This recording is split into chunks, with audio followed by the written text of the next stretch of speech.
This is AA Beyond Belief, episode 126.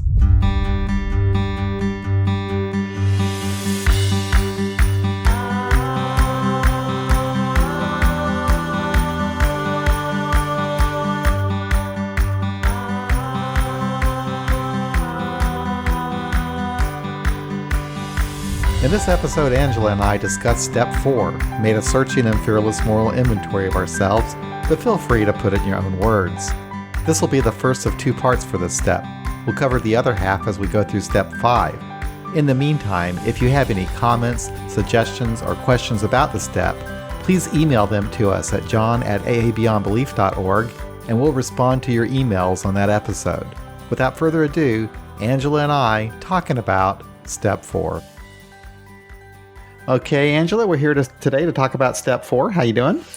I'm good. I think I'm going to let you kind of lead the way. This is quite a step, and I've talked about it before on another podcast, and I would really welcome your perspective probably more than my own.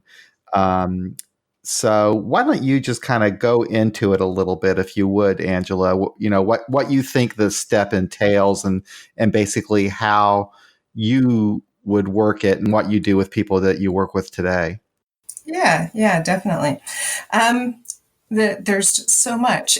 so I think that starting with some of the things that I hear about Step 4 is that it's about ego deflation, or that it's about humiliation, and for, I think, initially, from what I understand, some of that was true for the ego deflation part, because of the people that were in AA at the time. They kind of needed that, but for nowadays, and particularly for women, that's really not usually what we need. That I look at it more as a systematic way of understanding, my psyche, the way I think about things and why I think about them, or to, look over the stories that I have going in my head. It's, I guess the principles are supposed to be self-examination, personal honesty, and self-acceptance. And I do think that that's what you get out of it. But there's a lot more. And I'll talk about what I've done, my initial fourth step, and then kind of how I do it now. And then there might be some fifth, sixth, and seventh intermingled into it, because it's hard for me to take all of those apart, because it all goes together for, the work, at least the way that I understand it and do it. But one of the things that I was thinking of when we were talking about doing this one is I was looking at Joe's book, and one of the things that he wrote down was a quote from Robert Frost, and he had it with one of his musings on the fourth step. But Robert Frost said, "Don't ever take a fence down until you know why it was put up." And that's what I think about with doing the fourth step, and the work that comes after it is trying to understand, what those fences are. What are these coping mechanisms or character defects that I've developed, first identifying them, and then understanding why they've been there. Why do I need them, or did I need them? And, what purpose were they serving? And then I, in 6 and 7, figure out what I can do differently. I like that concept of the coping mechanisms. That's something I never thought about until just this last year, about thinking about character defects as coping mechanisms. Yeah. And I like that because, again, I don't think that most of the things that come up under character defects are bad. They can be used in negative ways, but yeah, like manipulation. It's definitely considered negative in most circumstances, but manipulation helped me get things done. So it was useful to me at different times in my life. So I don't think of it as, anymore as necessarily bad. I just have to consider if I find myself going to that, why am I going to that? And is there a healthier way to handle the situation and a better resource or a newer tool to help me get through whatever it is that I'm reaching for manipulation to handle. So, that's how I think of my alcoholism too. I don't think of it as that, thing hiding in the corner waiting to get me. It's part of who I am. And it helped me, or it attempted to help me through different parts of my life, to cope with things, and it's still there. And if I ever needed it, it'd pop back in. But to acknowledge that it's just part of me and not an evil part of me, helps with the way that I think about things and I function in the world. And then that way, I'm not fear driven to do the step work or to stay sober. It's something that I do because I just now want to improve my life. So I like that anyway. too. I like that too. That makes total sense. I think that when I was going through the program originally, I was thinking in terms that I have to tear myself down to build myself up, and that's not really necessary. You can just start building yourself up from wherever you are. You don't have to break yourself down any further. Exactly. Yeah. I think in the secular guide, or the alternative steps, the secular guide, one of the things I was reading is they said, we examine what we actually think and the consequences of our thoughts. We examine what we actually feel and the price we pay for the feelings. But before we examine all these things, we need to identify them. And I liked that as a way to look at it, rather than, I need to write down all this crap, from my life, my childhood, my drinking, and then, live through it again. And that was one of the things that one of my sponsors had emphasized to me, was that, writing this stuff down is, we're not doing it to try to relive the past. We're trying to do it so that we can reach a better understanding of, of the stories that we tell ourselves about the past, or the meaning that we've created to different situations and that we've encountered with other people. And then that way, we can think of them differently and move on. So, yeah, so that's some of the stuff that, when I first started thinking about how to talk about this, came to mind. My first fourth step, let's see. I recall, I was probably, do I have the date on here? I think I was in probably 4 months in to sobriety before I got to the fourth step. And I liked the idea of it from the get-go, because, I knew that my brain was crazy and I wanted to get stuff out. But there were a few items that I was concerned about, those things that automatically, triggered a sense of shame if they even popped into my head. But for the most part, I was excited about the process.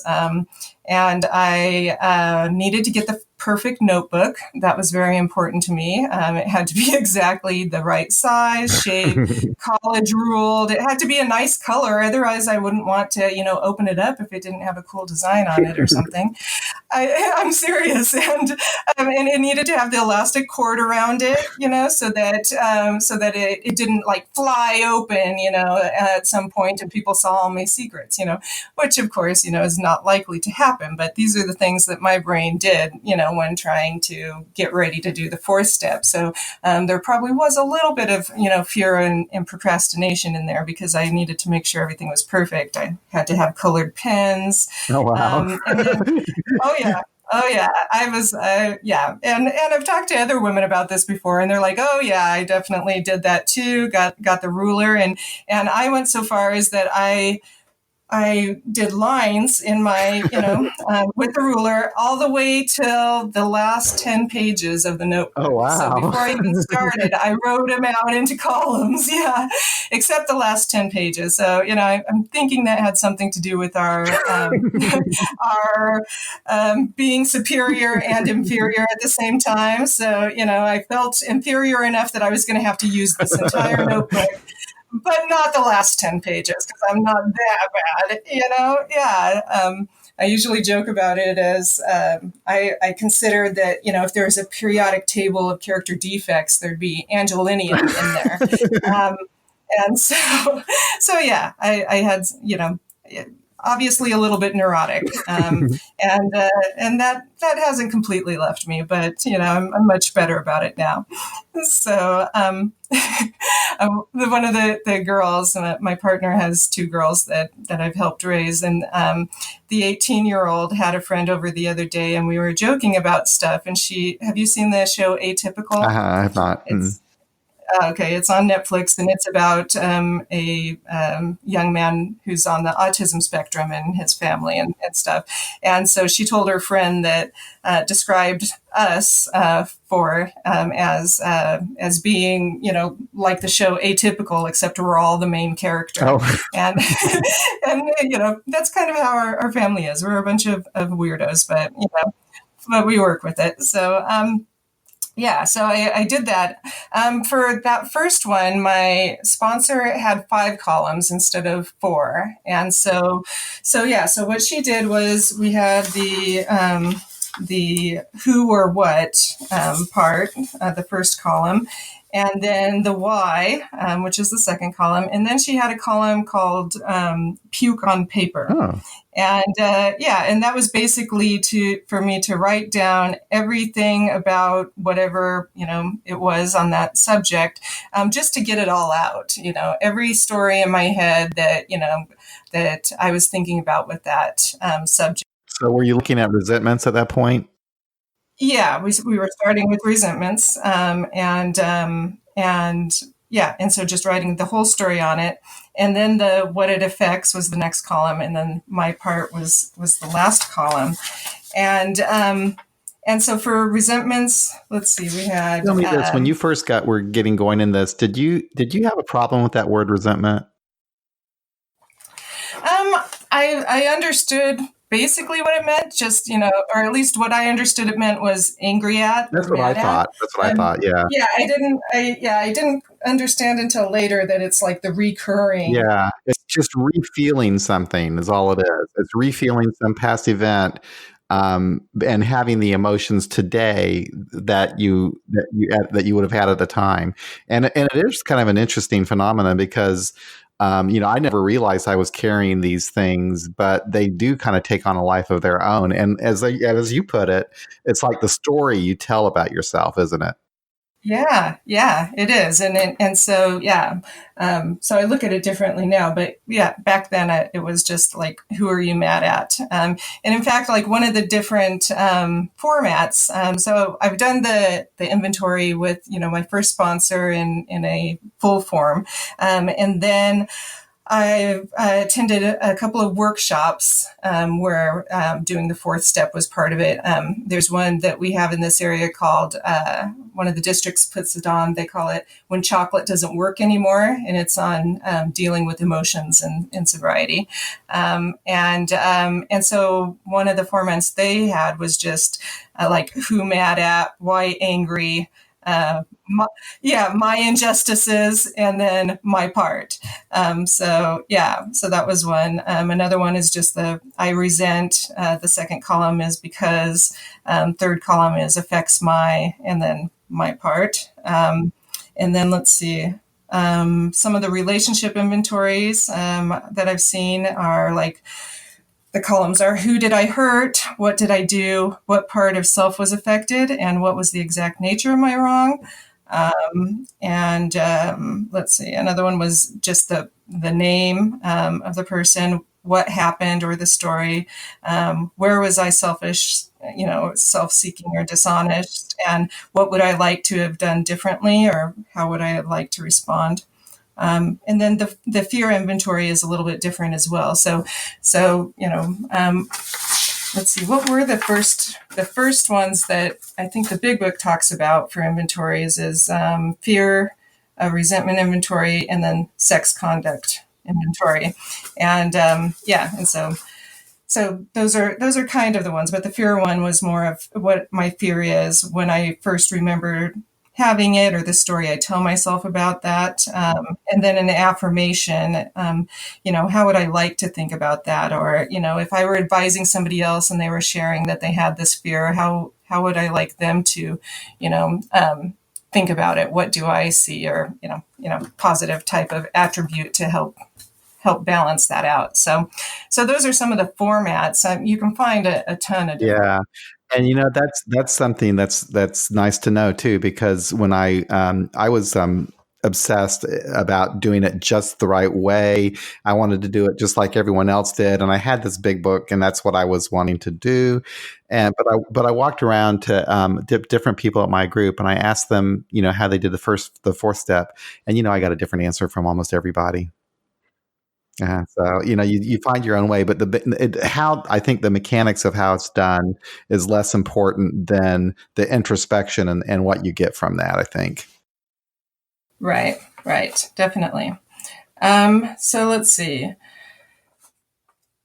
We started with the resentments, and I think I started with family stuff. The other thing that she talked about was principles and institutions as part of the resentment, and I liked that because I was already pissed at financial aid and student loan stuff, so that worked pretty well, and so some of the things I thought I would list, principles and institutions that I came up with at, I think, one of the workshops, because it's a little abstract if you're just starting this, but the shoulds is one of the things, anything that says I should, old ideas. Let's see, leave it to beaver families. I wrote on respect your elders. Children should be seen and not Yeah, that's heard. how I grew up, actually. Yeah, diet mores in society, marriage, the healthcare system. Definitely, you can't get sober without God. Race, education, middle class idealism, holidays. I wrote on that because it turns out holidays are kind of a big deal for me as far as emotions and things. Growing up in a dysfunctional family. Let's see. I was often told to pay attention or get my head out of the clouds. The drink like a lady stuff, the whole pull yourself up by your bootstraps.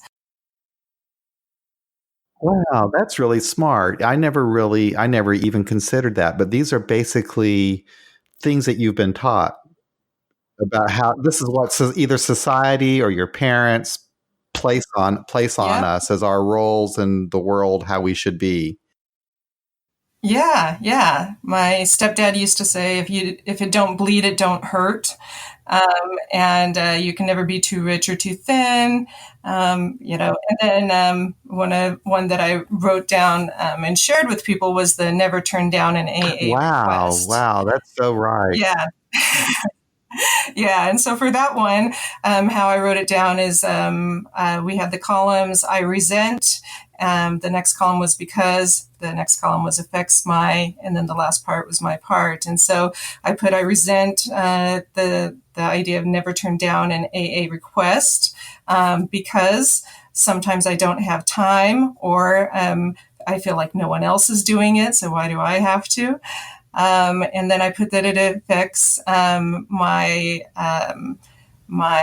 security, that I feel like if I don't do that, I'll be rejected in my AA community. It affects my ambition because sometimes I have other things that I really need to do, to make money and stuff. It can sometimes affect my personal relationships because if I'm, feel like I have to take every AA request, then I might be neglecting family or a partner. And so then my part was that, I'd be, dishonest. So I'd either lie as to why I didn't want to do it, give excuses. Sometimes was self-seeking, that I just, didn't want to do it. And that I wasn't honoring my boundaries. That's really a healthy thing to do. So when you did that, like if you looked at something like some sort of a concept like that one, for example, did you look at specific instances where you felt like you had to do something in AA because of this, what you've been told? Did you look at that? Yeah. Yeah, I didn't always write them down for this one, but in different times, I've had to. So there was definitely experiences as to why that was coming up for me. So yeah, but just even writing that out to know that that is something that is affecting my sobriety. It's affecting, it's taking up space in my brain, as they say. Without paying rent, and so being able to take that apart and seeing, and then I would look at that. So what are my choices now that I know my part? If I were to take it through the rest of the steps, I would look at, why do I believe that, and then what can I do instead? And for me, it was boundary setting and being able to be clear. And then, my sponsor said, "So, what are some things that you can do if someone asks you, to do something and you're not sure at that moment?" And so she taught me, which seems silly that you have to teach an adult these things, but that I could say things like, "I don't know," or "Let me get back to you on that," or "I don't think that would work for me," and just things like that to either buy some time so that I can really think about it, or just be able to say that I don't think that would work for me, and that was hard for me. And as I went through different steps, I started to understand why. There's a lot of stuff that I had of that I needed to do these things in order to be accepted and for people to like me and to be doing it right. There was a lot,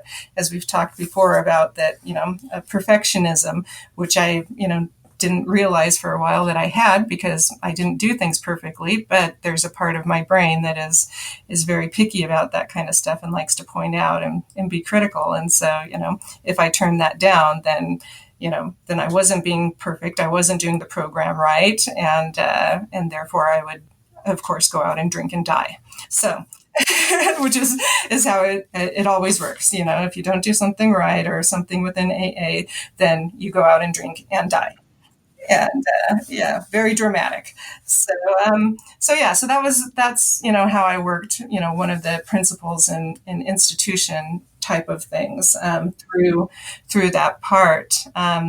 But yeah, those are the basic things for resentments. As you're writing down either who, what, and then why, and then depending on where you're at. I sometimes do the puke on paper for people that I'm starting to work with, depending on if they have any experience with AA at all. If they don't, then it's really helpful to do that because sometimes they may not have experience in counseling or anything either. And so this What is is that really, exactly? The going puke to on be paper?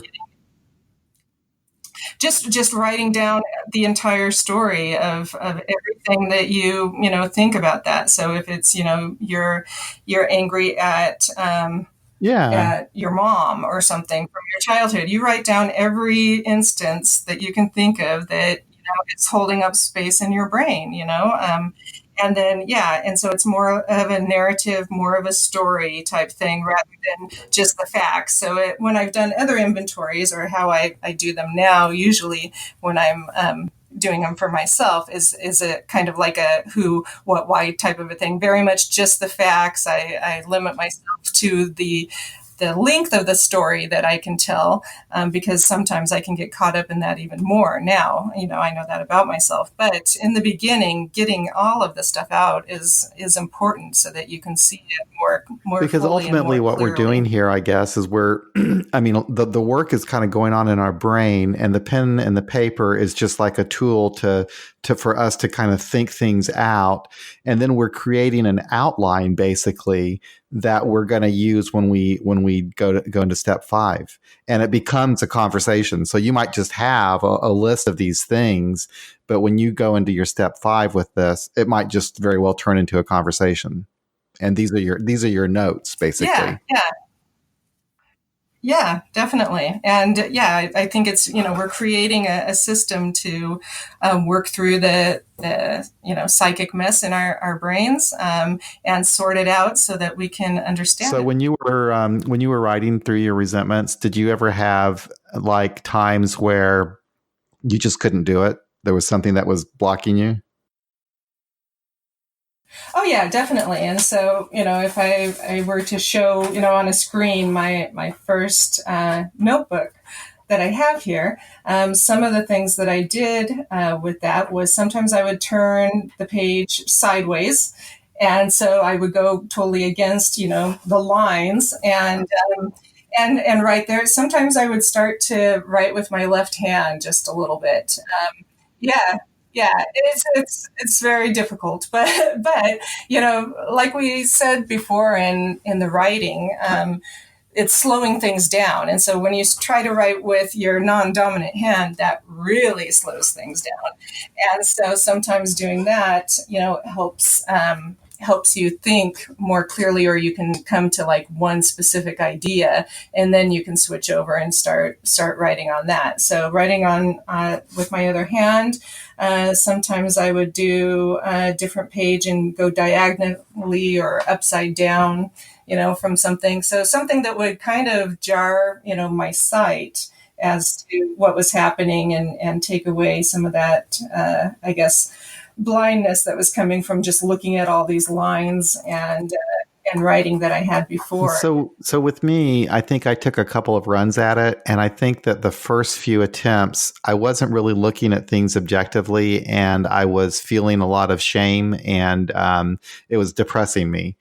And so I think I probably did the right thing, and it was just natural just to walk away and not do it, I guess. And finally, when I was able to get through it all, and I did it pretty much in one sitting, I really looked at it in an objective way. I wasn't judging myself or even the people I resented. I just put, like you said, I put down the facts, and it was easier that way. And I was basically learning about myself, because as you go through it, you do begin to recognize patterns, I think, of behaviors. Yeah. Yeah, definitely. And sometimes, that's what it takes, stepping away from it, and then coming back to it. And so that's why sometimes it takes people, a few months to do it, and sometimes it takes them, a year or more. One of the things why, the 4, 5, 6, and 7 bleed together for me is that that usually when I'm starting with someone on this fourth step is I give them the assignment to write on it, and to do just a couple of people, possibly easy ones, like a boss, or something that's not super emotionally loaded, the neighbor, whatever, and then we come back and kind of do a fifth step just on those few, so that the person has the feedback on if they're going in the right direction. And so if it seems like, they might be stuck in the overthinking, or they might be dwelling in the negative of, their experience, or getting caught in the story, and so getting depressed, then we can kind of transition them to, no, this is kind of what we're looking for here. When we're looking at, our part of it, we're looking at, where we, not, the horrible thing, or to criticize ourselves necessarily. We're looking at, the patterns we have of where we were either ignoring something, or rationalizing, or justifying, and not just our behavior, but the whole thing. Because sometimes it's situations that, and it's, somebody else's behavior that we're justifying or pretending or whatever.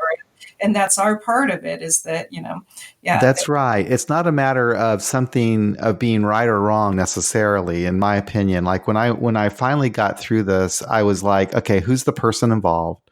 What was the event? What happened? And my part of it was basically, how did this make me feel? How did it impact me? What did it affect? And for me, a lot of it was a sense of security. I was insecure. I was afraid. Things like that. So yeah, and because, and yeah, I have done things that were wrong and have hurt people as a result of this. But I could even look at those things in a way that was not so judgmental, but understanding what was going on. Yeah, yeah. And how I look at it now is for my part is, what is the story that I have created from that? So again, it comes to another story. So after this experience, what is the meaning that I created from, whatever I wrote down? So like I have stuff from my childhood. My stepdad was very psychologically abusive and demeaning and stuff. And so he would do things like teach me how to play chess when I was in grade school, but then punish me if I won. And Oh my so, God. yeah, and so what I created, from that. So, my part, of course, is, I was a child, so I didn't have a part in, the actual situation. But what I would look at for, that section was what is the story I created from that situation. And it was that I can't show how smart I am, that I would be punished or unloved if people knew that I was intelligent. And so that's what I was getting from, that specific fourth step thing going through. That is so helpful for people too, because you know what I hear a distorted, I guess, a distorted concept of this my part thing. And especially when people are looking at events that happened in their childhood, I hear this, that people say their sponsor is basically forcing them to look at something that they did that could have somehow brought this on, that they had an equal part somehow in what was going on. And in my opinion, that's not the spirit of this that's not at all, especially when you're looking at things that happened as a child. And if you instead look at, how did this impact me? What's the story I began to tell myself about this throughout my life? Yeah, what is the meaning that I created from this? And so and that carries on into our drinking and into our adult life, and we usually don't recognize that that's where it's coming from. And so that's why I find fourth step, or actually four through seven particularly, so valuable to me, is that it gives me a way to systematically do, self introspection without being so negative or hard on myself. So, the critic gets to play a little bit of a part of pointing out different things, which it likes to do. And so, I let it be helpful once in a while. But for the most part, it can't take over the entire process. And so I get to look at it and have some compassion for myself, for whatever the situation is. Again, with stuff from childhood and family, I don't live in a space where I hate my family. Because of the childhood that I had. I understand that my parents did the best that they could. And even with my stepdad, who really did a lot of horrible things to me, I know that he, had a rough time of it. It doesn't excuse his behavior at all. But getting some perspective on all of the stuff, makes it easier. I don't have to hold on to the anger, or the frustration, or the old stories about. Right.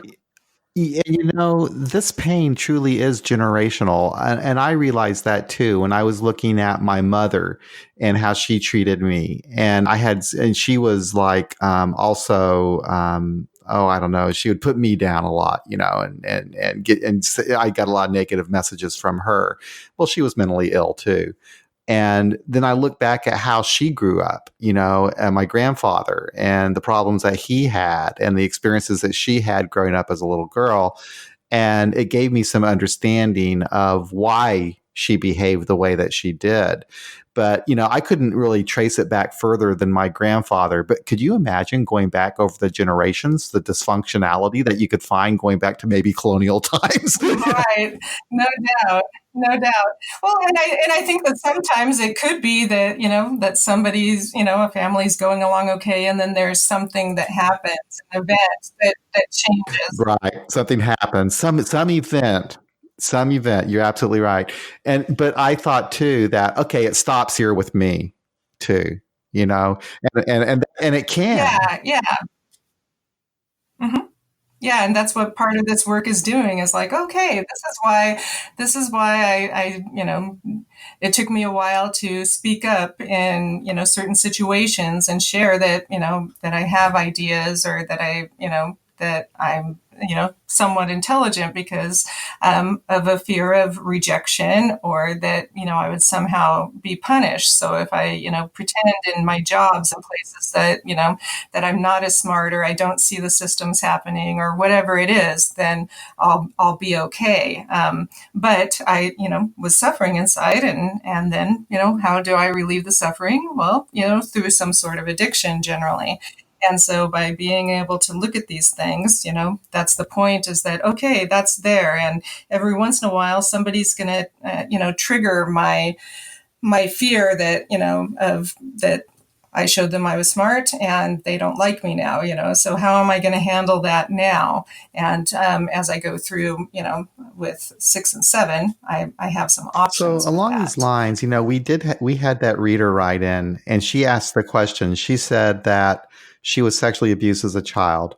She said, "So what's my part, and how does she get through that?" Right. Yeah. She didn't have a part. She was a child. There was no part in that.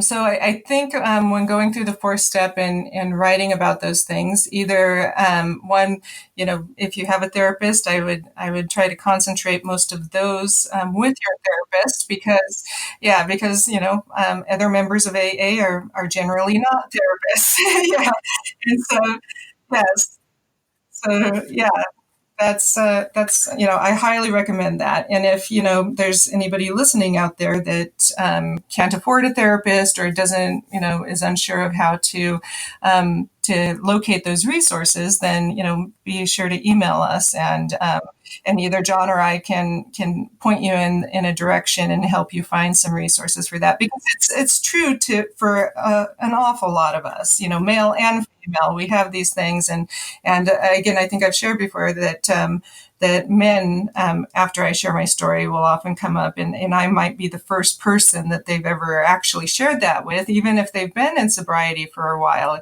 They may not have felt comfortable sharing it with their sponsor for whatever reason. So I do spend some time looking for resources, particularly for low income people, to be able to get counseling for this, because it really is something that needs to be looked at with a professional. But given that, as you're going through, I think it's okay if for those that sponsor, to hear that, because part of the fifth step is just recognizing these people, witnessing their pain, their suffering, their, whatever is going on. And that's healing, part of healing as well, as just having somebody witness that, have you say, yeah, this happened to me, and having an understanding person saying, yeah, that sucks that happened to you. And you don't have a fault in that. You were a child, and so yeah, so that's how I generally handle, Yeah, that's smart. And there are resources. When I was, because most of us are, a lot of us anyway. I was anyway. I guess you should stick with me. I was broke. I didn't have money. I didn't have resources. So, but there was a place here that would charge on a sliding scale, and I met with a therapist who was a master level therapist, and I was able to talk to him about things, and that was my first experience with any sort of therapy, and it was really, really helpful because he was able to help me, I guess, walk through some things, on my own, and think about things differently. So it was very, very helpful, and there are resources like that available. Yeah, yeah, So depending on where you're at. If you're like near a university, a lot of them have, training programs. So it might be that, that you're with somebody who's a student, but, they still have the most up-to-date information about, all of the different stuff that we talk about. And so they're, hopefully, because it's, education, going to have more ways to help talk to you about it, that's up to date, more scientific. That's why a lot of people, do well with.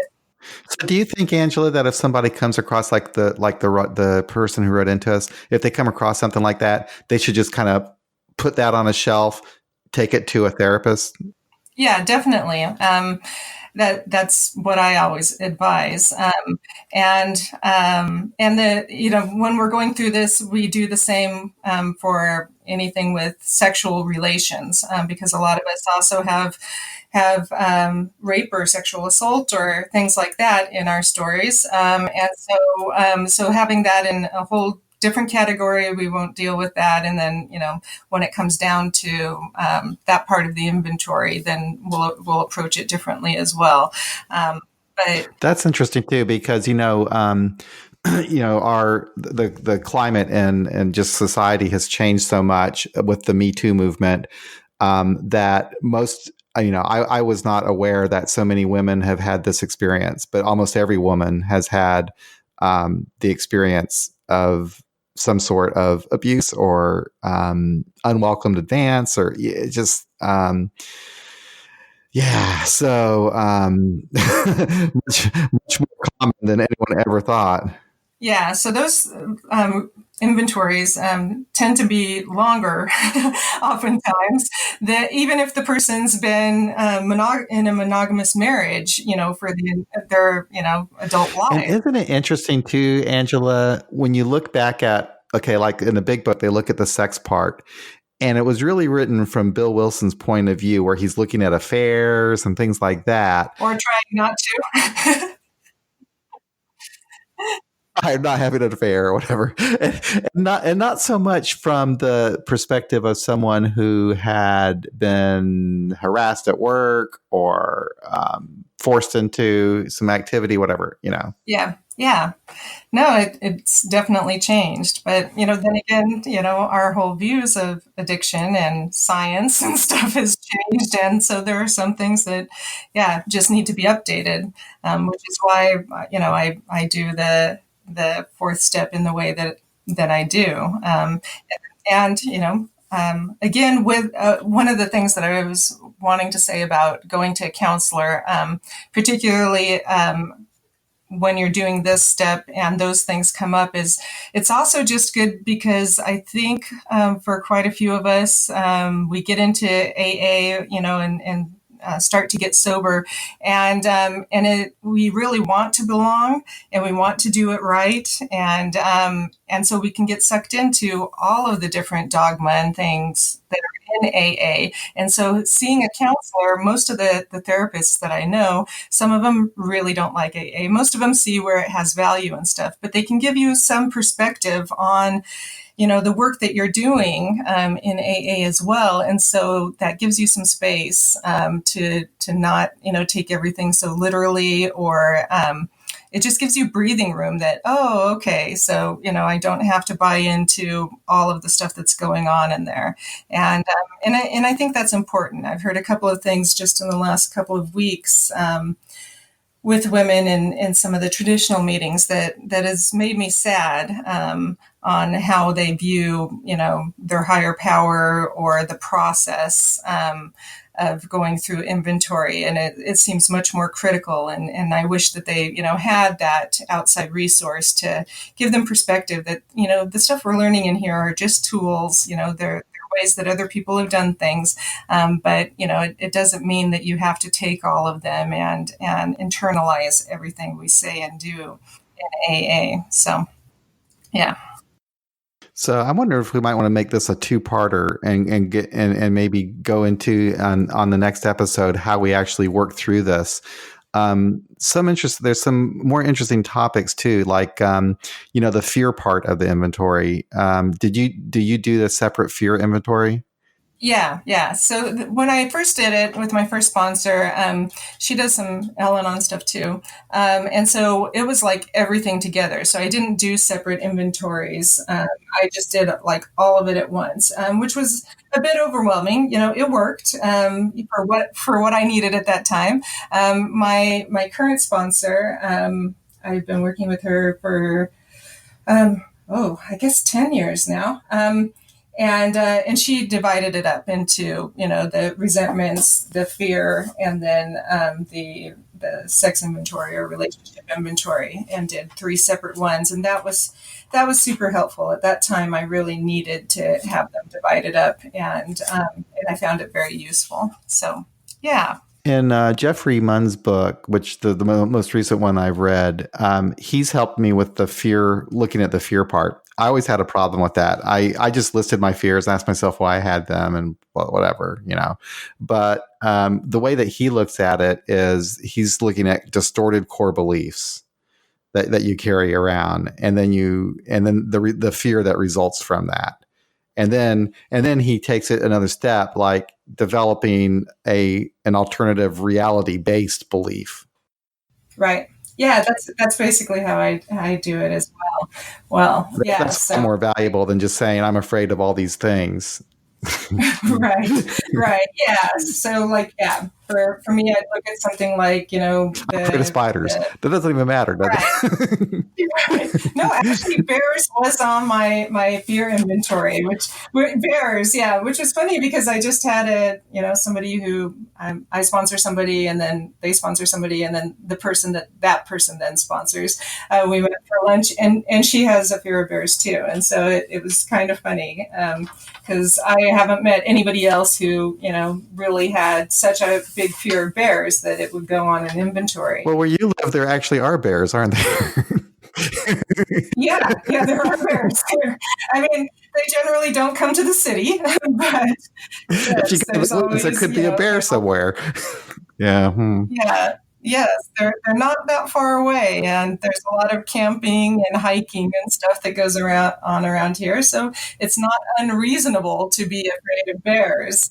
Um, but yeah, so I have on my inventory being eaten alive by bears, and so yeah, and so then I wrote down, where I remember that coming from, what it was about, and that, how I can understand that in a different way. And I think that, one of the things that I put on it now is that, well, one, I don't have to go where the bears are. you know? So, and when I do go camping, I sleep in an enclosed, the car if I have to, I do not do tents anymore.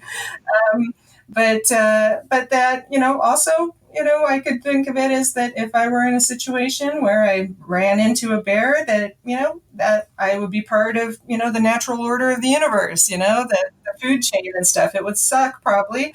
But, that, yeah, I can be comforted that, I'm part of the natural process of how things work. And, but yeah, so bears were on there, but the majority of the stuff on my fear inventory, and I have it right here. So like I had stuff like, that I'm unlovable, Yeah, that's the kind of thing I think yeah, that's really valuable. yeah, Yeah. not good enough, or that I'll never be in a stable relationship. And like, yeah, I'm like, haha, proved that one wrong. Anyway, being abandoned, fear of commitment. Some of these are interchangeable or they go together, but I did write them all out separately. That I'll never find meaningful work. Just things like that were on my fear. Absolutely. That's I think those are the types of things that I really should have been focusing on. I just didn't think about it because the big book just says list your fears, ask yourself why you have them, and then they even tell you why you have them because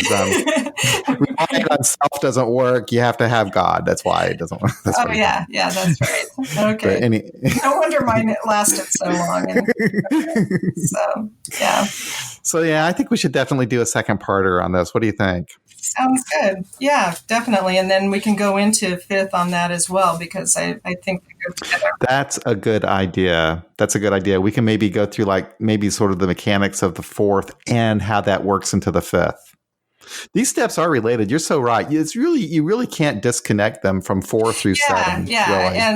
And when I was thinking about it, I'm like, well, 4 is so much, and then I'm like, well, fifth goes into 4, and then I'm like, well, all the stuff that you get from 4 and 5 go into 6 and 7, and it's really one process, honestly, isn't it? It's just one process of learning, introspection, learning, sharing with another person, relating with another person, and then making changes in your life. Exactly. And we need, other people to be able to help us do that. Because I know that when I did, my fifth, that there were some things that I had on my part that weren't correct, that I needed another person to say, hey, wait, you didn't have a part in that. Or wait, you did have a part in that. Because I think one of them was like, I said that my part was being friends with the bastard or something. And it's like, well, maybe it's a little bit, more than that.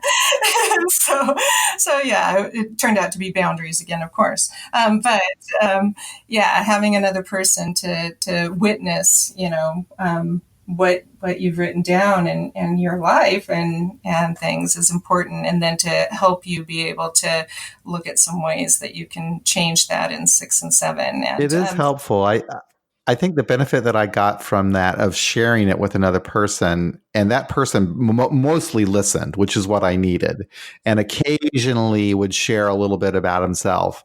But I think what I really got from that was this understanding that I'm not unique. None of this is original with me. yeah, but not unique and not in the negative way. So I hear that in the rooms, like, yeah, I'm not unique, or you're not a snowflake or whatever. But it's more of that, that I'm not alone, I guess, I'm is not the thing. alone. There's nothing to be ashamed of. There's nothing to be there's no fear in sharing this with someone else, because they have likely experienced similar issues in their life as well. And I guess what it did for me is it kind of connected me with. It got me out of it connected me with the rest of the world as a human being. It helped me see myself just as a human being, as just a normal person who has had experiences in life like every other person has had.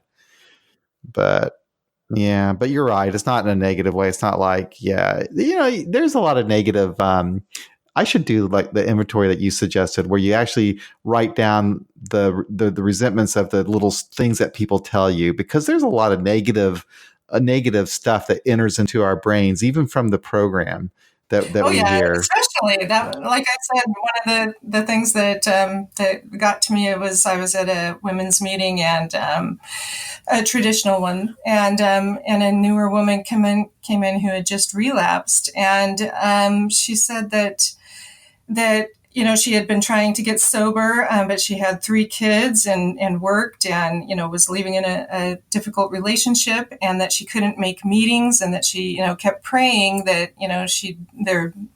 God would give her a way to make meetings, and then her kids got taken away, and so that's God giving her a way to make it to meetings. And I just felt so sad for her that this program gives you the opportunity to create a higher power or think of a higher power in a way that works for you, but this woman has created a higher power that is pretty mean. How could you believe in something that would do something like that? But that's not unusual. I hear things like that a lot, and so yeah, so I would love for her to be able to write on that. Why is it that your higher power would do something like that to you? That that there's probably a lot in there that could be uncovered that would make your life a lot easier. But yeah, I hear things like that a lot, and it makes me sad. So. Well, this was a good conversation. Well, okay, so we'll pick Yeah. up on this next time. We can kind of fill in on step 4 and then go into step 5 maybe next time. Yeah, and if people have questions, there's so much in this that there's probably some areas that we didn't cover that. That's a good idea. If you do have questions, please send us an email, john@aabeyondbelief.org, and we will go through those.